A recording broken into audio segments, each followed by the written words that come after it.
வாழ்க்கையிலே நீ வெற்றி பெற வேண்டும் என்றால் தயவு செய்து எக்காரணம் முன்னிட்டு உன்னுடைய நேரத்தை வீணாக்காதே. சென்று கொண்டிருப்பவன் நேரத்தை வென்று கொண்டிருக்கிறான், நின்று கொண்டிருப்பவனை நேரம் தின்று கொண்டிருக்கிறான்.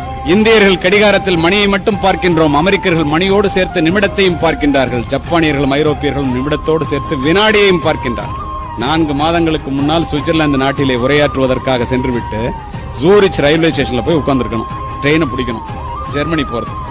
8:03 போன நான் புறப்பட்டுட்டேன். மனைவியும் அழைச்சிட்டு போயிருந்தேன். புறப்பட முடியுமா? 5 நிமிஷம் லேட்டு. அவசர அவசரமா போறேன். போன ட்ரெயின் இல்ல, இந்தியா மாதிரி தான் அப்படின்னு நான் நினைச்சுக்கிட்டு ட்ரெயின் வரலன்ட்டு உட்காந்து சிரிச்சுட்டே சொன்னாங்க, மை டியர் இந்தியன், கூனி குறுகி போய்விட்டேன். இந்த ட்ரெயின் 1 மணி நேரத்துக்கு 850 கிலோமீட்டர் வேகத்துல போறதுடா, நேரம் பாதி தூரம் போயிருக்கும், நீ லேட்டா வந்திருக்க போடாங்க.